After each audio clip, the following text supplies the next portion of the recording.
Donald Trump and Joe Biden have finally agreed to something. Hello, viewers.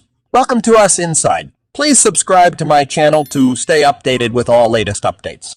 If abortion is the defining issue in the 2022 midterm elections, Social Security and Medicare, and the candidates' plans for it already seem to be emerging as the third track that will determine the presidential race in 2024. Republicans who once called for reform or outright repeal of programs feigned outrage when President Joe Biden said so. Members wanted access to Social Security and Medicare during his State of the Union address last Tuesday, an apparent 96% admission of support among Americans towards Social Security in a 2020 RP survey. So we all agree, Biden asked after being booed from the Republican convention. Social Security and Medicare are off the books now. This, it turns out, means everyone, including Biden's main political rival, former President Donald Trump.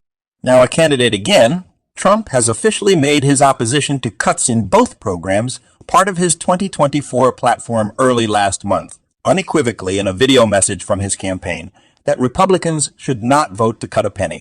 Then Medicare or Social Security amid broader talks about spending cuts to tackle the national debt, minimize waste, fraud, and abuse everywhere we can find it. And there is a lot of it, the former president said. But don't cut out the benefits that seniors have worked for and paid for their entire lives. Save Social Security, don't destroy it. In doing so, Trump, who once called Social Security a Ponzi scheme, but left both programs unchanged during his administration, has sought to rally around the rest of the Republican field early on in a bid to secure his party's nomination next year at the expense of potential nominee.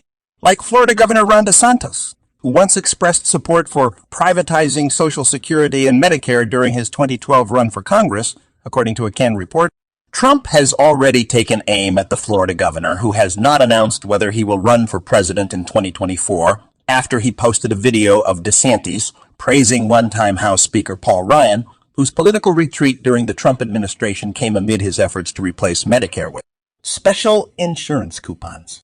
Meanwhile, other potential hopefuls in the 2024 presidential race, like former Vice President Mike Pence, have already endured attacks from groups like the Democratic National Committee for proposals to partially privatize Social Security.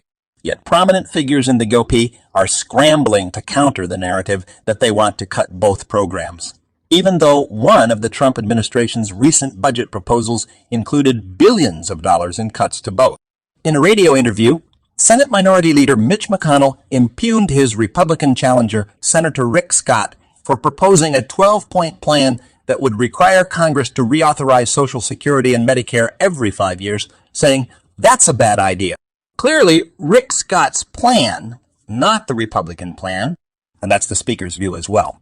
I think we are in a more reliable position to determine the party's position than any member of the Senate. The Kentucky Republican added, "I think it's going to be difficult for him to deal with this in his re-election bid in Florida, a state with more elderly people than any other state in America." Thank you so much for watching this video. Don't forget to subscribe and make sure to press the bell icon to get notifications when I upload a new video.